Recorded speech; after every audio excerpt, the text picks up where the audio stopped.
Salut les devins, c'est Saikyo. On a de nouveaux spoilers, et quels spoilers j'ai envie de vous dire concernant cet épisode de 100 de Dragon Ball Super. De mémoire, je vous ai déjà proposé 2 ou 3 vidéos sur cet épisode-là, et on a encore une fournée de spoilers. Cette fois-ci, c'est pas du texte, mais c'est une image. Juste avant ça, pour ceux qui suivent mes vidéos Boruto, sachez que oui, j'ai du retard sur ma vidéo de review de l'épisode 15. J'ai déjà même proposé les spoilers jusqu'à l'épisode 19, mais je vous ai pas encore proposé ma review de l'épisode 15. C'est un petit peu bizarre. C'est juste que voilà, j'ai eu vraiment beaucoup de choses à faire, j'ai été très occupé, et du coup, une vidéo review, c'est quelque chose qui demande beaucoup plus de temps qu'une PLT, etc.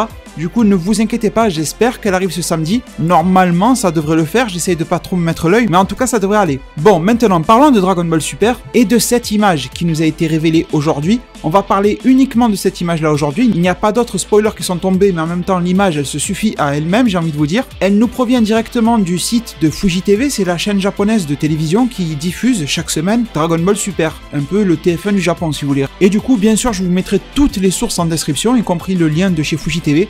Et cette image, entre-temps, elle a été retweetée par pas mal de monde, du Yonkou Pro, du Gobeta 15, enfin voilà, pas mal de gars de qualité en termes de sources aussi.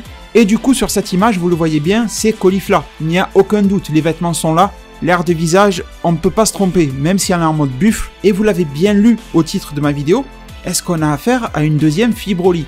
Après tout, Kale en est une, en quelque sorte. Quand je dis fille Broly, vous m'avez compris, c'est un petit peu pour rigoler, mais en même temps, quand on voit que Kale était une reproduction à 98% du personnage de Broly dans sa manière d'attaquer, voilà, je dis pas trop non plus des conneries. Et là, on a donc cette Caulifla qui est surgonflée, peut-être même plus que Kale. Physiquement, honnêtement, quand elle est sous sa forme de base ou en Super Saiyan, je la trouve beaucoup plus féminine que Kale. Et là, une fois transformée, je la trouve beaucoup plus masculine que Kale quand elle est elle-même transformée en mode Broly. Pourtant, Kale en mode Broly, elle n'est pas si féminine que ça. Mais tout ça pour vous dire que Caulifla, sous cette nouvelle transformation, entre guillemets, ressemble énormément à un mec. Alors, je vais vous le dire direct, la réponse à la question que j'ai posée en titre de cette vidéo-là, est-ce une deuxième fille Broly?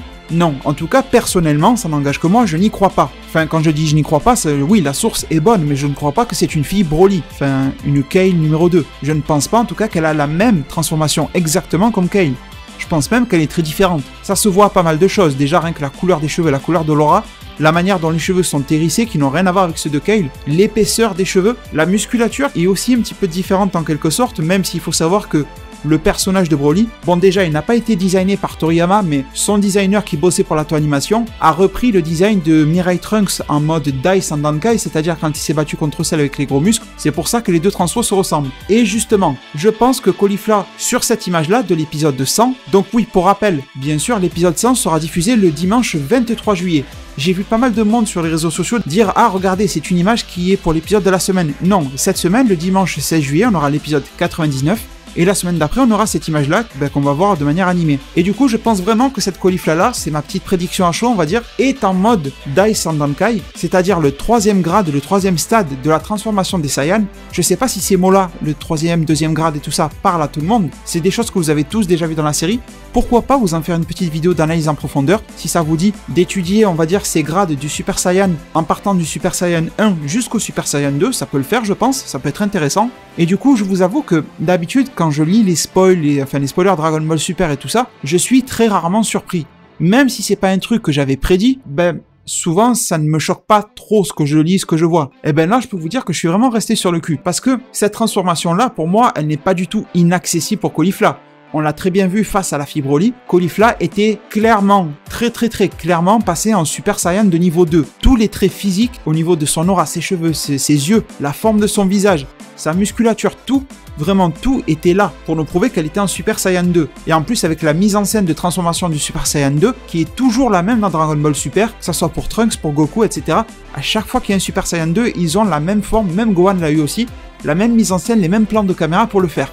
Donc clairement pour moi c'était du Super Saiyan 2. Et le Super Saiyan 2 est au-dessus de la transformation du Dai Sandankai, c'est clair. Ça a été dit très clairement dans la période de l'arc Cell. Mirai Trunks était surpuissant dans sa forme gros muscle à Dai Sandankai, mais le SSJ2 au final était peut-être même plus puissant que ça, et surtout il était beaucoup plus rapide que ça. Donc en gros le Super Saiyan 2 était une forme améliorée, maîtrisée et complète du Super Saiyan. Bon, je considère le Super Saiyan 3 au-dessus d'une forme maîtrisée, mais presque une forme abusée si vous voulez du Super Saiyan, tellement elle est épuisante, tellement elle bouffe du ki, etc. Bon, ça c'est un autre sujet. Et du coup, dites-moi bien sûr en zone commentaire ce que vous pensez. Nouvelle transformation de Caulifla, j'en doute énormément. Forme Broly équivalente Broly à celle de Kale de la part de Caulifla, j'en doute vraiment aussi. Et forme Dai Sandankai, ce qui me semble être vraiment le cas. Et d'ailleurs, Mirai Trunks l'a aussi utilisé dans Dragon Ball Super. C'était il y a à peu près 1 an en arrière au final. Et du coup, maintenant que je vous dis ce que je pense de quelle transformation ça peut être, je vais essayer vraiment comme ça à chaud, sans trop avoir analysé le sujet, on va dire, de vous dire dans quel contexte elle pourrait l'utiliser. Et honnêtement, les situations dans lesquelles ça pourrait apparaître, il y en a tellement. Alors je vais essayer de vous en dire quelques-unes et plutôt vous laisser vous faire votre choix, en essayant de vous dire laquelle je préfère, un petit peu comme ça. Mais on va dire que je vais vous donner quelques voies principales vers lesquelles on pourrait se diriger dans cet épisode 100, ce qui me semble correspondre en prenant en compte les différents spoilers qu'on a déjà eu. Et ces spoilers-là, je vous les remets en tête vite fait, n'hésitez pas à aller voir mes vidéos, je vous les mets aussi en description si vous avez manqué ça. Mais en gros, on nous disait que Caulifla allait rencontrer Goku durant le tournoi du pouvoir, on ne nous a pas dit s'ils allaient se battre, mais en tout cas, on nous disait que Caulifla allait être très intéressée par le SSJ Blue de Goku, qu'elle allait lui demander comment l'apprendre et qu'elle allait essayer de l'apprendre. Attention, on ne nous a pas dit que Caulifla allait y arriver. En tout cas, elle va essayer, c'est son droit. Et on nous a aussi dit que pendant ce rapprochement Caulifla-Goku, il y a Kale qui va voir un changement dans son corps et le Berserker va se réveiller. Donc à 99%, on sait que Kale va redevenir en mode Broly. Et on nous a aussi dit que dans cet épisode 100, Jiren allait s'occuper du cas de Kale. Très silencieusement, il allait la foutre KO. Il nous a pas été dit si Jiren allait éliminer cette fameuse Kale, mais en tout cas, il va la défoncer. Et bon, du coup, en sachant tout ça, qu'est-ce qu'on pourrait imaginer justement dans cet épisode-là? Quelques petites réactions à chaud vis-à-vis de tout ça. Pourquoi Kale en arriverait tout bêtement à utiliser cette transformation-là, alors que rappelez-vous, là, le SSJ2. Alors, est-ce qu'elle va vouloir avoir un regain de puissance en se battant contre un gars qui serait vraiment super balèze et musclé au tournoi du pouvoir?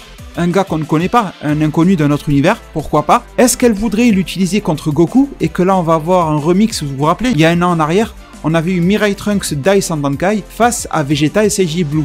Et est-ce que là on va avoir Caulifla Dai Sandankai contre un Goku SSJ Blue? Mais connaissant Goku, ça lui ressemblerait pas trop d'utiliser le SSJ Blue pour venir à bout d'une fille qui découvre à peine ce type de transformation-là. Vegeta, ça lui ressemble. Vegeta, il y va toujours à fond, c'est sa fierté, il veut faire de la démonstration, et en plus, il veut en finir assez vite. Alors que Goku, lui, il aime faire traîner et tout ça, donc ça ne lui ressemble pas spécialement. Ou alors, toujours par rapport à Goku, et sachant que je vous ai dit qu'elle allait essayer d'apprendre de lui comment devenir SSJ Blue, et moi je suis persuadé qu'elle ne va pas y arriver en un seul épisode. Je suis sûr que dans l'épisode 100, on va voir que Caulifla a du potentiel, mais on ne va pas voir Caulifla se transformer en SSJ Blue. En tout cas, c'est ma prédiction. Je pense que, mis à part s'ils nous sortent l'explication du siècle, mais sinon c'est trop prématuré, du coup pourquoi pas avoir un Goku qui est un petit peu maladroit comme on le connaît. Goku, il a toujours été comme ça, maladroit, qui essaye d'expliquer à Caulifla par sympathie pour une autre Saiyan comment se transformer en SSJ Blue. Et il y aurait par exemple Goku qui lui dit tu concentres tout ton ki d'un seul coup au même endroit dans tes muscles machin, et elle comme une folle elle essaye de le concentrer, mais au final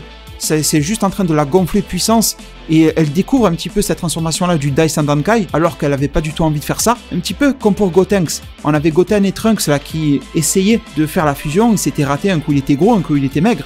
Pourquoi pas? Est-ce que Caulifla va rater sa transformation SSJ Blue et atterrir sur des transformations un petit peu bizarres, du SSJ Dai Sandankai et compagnie? Pourquoi pas même d'autres? Le SSJ3, difficile quand même, je pense pas. Mais voilà, des trucs assez rigolos comme cette grosse transformation très musclée. Parce qu'elle va simplement essayer de concentrer son propre ki alors qu'il lui faut quand même le ki divin. Je pense qu'elle aura le ki divin tôt ou tard dans la série, j'en suis convaincu et persuadé. Mais là, elle ne l'a pas. Et aussi rapidement avoir du ki divin, ça me paraît bizarre. Même Mirai Trunks dans sa transformation SSJ Ikari, rappelez-vous qui était mélangé ki SSJ Blue, ki SSJ2 on va dire, il y avait des explications. Mirai Trunks, d'après la version manga de DBS, a passé pas mal de temps auprès de Kaioshin, dans le Kaioshinkai, à s'entraîner avec la Z-Sword, dans laquelle un Kaioshin, le doyen en plus, est scellé. Donc il s'est entraîné dans un monde divin autour des dieux. Ensuite il arrive là dans cet arc Goku Black, qui est lui aussi au final un dieu, on s'en rend pas compte vu que Zamasu est à l'intérieur. Et derrière, il a côtoyé Goku et Vegeta qui ont du ki divin à volonté. Donc, même si ça paraissait gros pour Mirai Trunks, il avait quand même côtoyé ce ki divin là. Caulifla, elle ne l'a jamais fait, mis à part en s'approchant très récemment de Champa et de Vados, mais c'est pas suffisant. Donc là je crois qu'on en est à 3, et j'en ai une 4e bien sûr à vous présenter, et c'est peut-être la plus solide de toutes, allez pourquoi pas. Donc là, 3e je vous disais, des tentatives ratées de SSJ Blue, et pourquoi pas alors, si Kale devient complètement cinglée, complètement folle, et qu'elle redevient en mode fille Broly, cinglée, machin, berserker, tout ce que vous voulez, qu'elle perd à moitié la tête et qu'elle fonce sur le premier qui passe, y compris des gars de son univers, pourquoi pas. Vous savez, même dans la vraie vie, quand on est en colère, des fois on fait du mal à des proches, à des connaissances et tout ça, alors qu'on n'a pas voulu. On dit des choses, ou des fois on fait des choses qui vont blesser moralement les gens et tout ça. Et je sais sais qu'il y a même des gens qui font du mal physiquement malheureusement à des proches alors qu'ils sont juste énervés, c'est juste sur le coup de la colère et après ils vont le regretter terriblement. Donc je pense que c'est pareil pour Kale, elle est vraiment capable de blesser un de ses proches. Et pourquoi pas alors avoir une Caulifla qui réagit en conséquence et qui se transforme dans une forme équivalente, c'est-à-dire le Super Saiyan Dai Sandankai, une forme dans laquelle elle aurait assez de puissance musculaire, on va dire, pour pouvoir taper une tête contre Kale. Alors honnêtement, je trouve que cette idée-là est la meilleure de toutes celles que je vous ai proposées,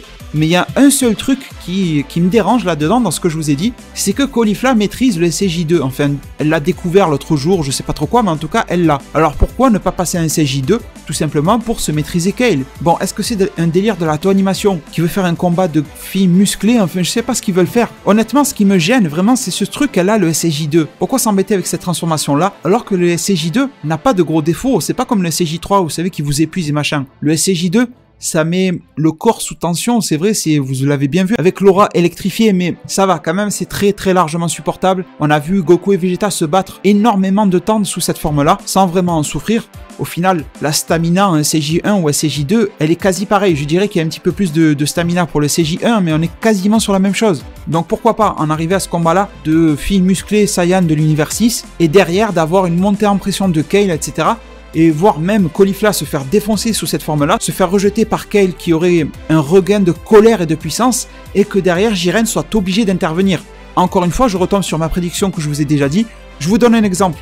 Imaginez que Caulifla débarque derrière Kale en mode Dai Sandankai, elle l'attrape là, elle lui fait une espèce de clé, elle la serre autour de ses bras à la Zangief là dans Street Fighter, elle essaye de la tenir, de la contenir comme ça, et il y a Kale qui arrive quand même à se libérer, et derrière il y a Kale qui fonce comme une bombe sur un Pride Troopers, un des plus faibles. Ben forcément je vois bien Jiren intervenir. Et du coup, comme je vous ai dit tout à l'heure, cette Caulifla SCJ Dai Sandankai, j'espère que vous me permettez de l'appeler comme ça, eh bien ça m'a vraiment surpris d'avoir ça qui nous tombe dessus comme spoil. Et du coup les devins, vous l'avez senti, je suis assez hésitant quand même dans mes réactions, est-ce que ça peut être ça, ça ou ça? Du coup, je vous invite à venir en zone commentaire à me dire ce que vous pensez de tout ça. Est-ce que tout simplement une des 4 propositions que je vous ai fait vous convient, ou est-ce que vous en avez de nouvelles? En tout cas, je suis vraiment super curieux de pouvoir lire ce que vous pensez de tout ça. C'est pas le spoil le plus important qu'on ait eu, mais c'est le spoil qui me bloque le plus dessus, vous voyez. Et bon, au passage, avant de vous quitter, je ne sais pas si je vous l'ai dit, mais niveau design, je suis pas super fan. Je crois que tout à l'heure, je vous ai dit que je la trouvais assez masculine, et pour le moment, je suis pas super emballé parce que ça va à l'encontre du physique du personnage de Caulifla. Elle a l'air beaucoup plus bodybuildée et moins athlétique que Kale dans sa forme Broly. Bon, l'image bien sûr est en mauvaise qualité parce que ça a fuité depuis le site de Fuji TV. On aura bien sûr des images en meilleure qualité très rapidement, je vous les présenterai le plus vite possible. Mais quand même, j'ai l'impression que les dessins sont pas si fous que ça. Enfin, voilà, il y a un truc sur le design qui me dérange. Et pourtant, vous savez que je suis fan du personnage de Caulifla et que j'encourage justement les initiatives de la animation ces derniers temps à faire en sorte que Kale et Caulifla soient de fortes femmes Saiyan et que Kiabe soit aussi un homme ou un jeune homme fort du côté Saiyan Univers 6 et même de leur donner des transfos divines très rapidement. Je sais pas moi, par exemple dans les 20 épisodes à venir, pourquoi pas. Et puis je me pose aussi une question, est-ce que toutes ces transformations là qui sont données aux femmes Saiyan de l'Univers 6 manquent pas un petit peu d'originalité? Sur le Super Saiyan 1, c'est normal que ça ait la même gueule, sur le Super Saiyan 2 et même 3, c'est aussi normal. Et encore le 3 ça pourrait changer. Mais sur du Dai Sandankai, sur une transformation similaire à celle de Broly, pourquoi est-ce que les femmes n'ont pas justement une transformation plus adaptée à leur physique de femme, tout bêtement? Pourquoi est-ce qu'obligatoirement elles sont obligées de ressembler à des hommes qui font un concours de bodybuilder? On aurait pu très bien nous expliquer que c'est dans les gènes justement des Saiyans, quand ils sont hommes ils se transforment comme ça, et quand ce sont des femmes ils se transforment un petit peu différemment. Et en plus les Saiyans de l'univers 6 sont super fins, imaginez aussi Kiabe, pourtant c'est un homme, mais imaginez-le avec cette transformation là. Je suis sûr que ça va pas si bien lui aller que ça. Il a des bras, on dirait des haricots verts tout blancs, vous voyez, c'est trop fin. Donc le multiplier comme ça de volume par 10 ou je sais pas combien. Parce que là, au final, et je vais vraiment vous laisser sur ça, je suis un petit peu parti en vrille, mais voilà, j'aime bien discuter avec vous. On part quand même de personnages qui, sous leur forme normale, ils ont des corps super fins, mais quand ils arrivent transformés, ils sont aussi épais que du Trunks Dai Sandankai ou alors que du Broly. Donc vraiment le fossé il est beaucoup plus large que de partir d'un Trunks à l'époque Dragon Ball Z qui de base était quand même plutôt pas mal, hein, une bonne musculature, qui arrivait en mode Dai Sandankai. On avait l'impression qu'il était quoi, multiplié par 2, max 3. Alors que là, on a l'impression qu'ils sont multipliés par 10. Vous voyez, c'est surtout cet effet de multiplication qui est un petit peu bizarre. Et au passage, vraiment, je sais que la question va m'être posée. J'ai vu beaucoup de monde en parler sur les réseaux sociaux. Est-ce que ça ne serait pas le Dai Nidankai de Vegeta, c'est-à-dire Super Vegeta? Honnêtement, je ne crois pas. Si vous regardez bien la musculature, ça correspond beaucoup plus au Dai Sandankai de Mirai Trunks que au Dai Nidankai de Super Vegeta qui était quand même nettement plus fin que la transformation que l'on voit ici. Du coup les devins, c'était vraiment une pure vidéo de réaction à chaud. Je me suis vraiment fait plaisir à vous parler très librement dans ces vidéos-là. Et du coup les devins, je vous remercie énormément de m'avoir suivi et écouté durant cette vidéo. Et je me permets de vous laisser sur ces mots. Prenez soin de votre futur. Le meilleur moyen d'y arriver, c'est de vous abonner à ma chaîne, de la partager, la liker et la commenter un maximum de fois. Merci beaucoup et à plus pour le prochain arts divinatoires.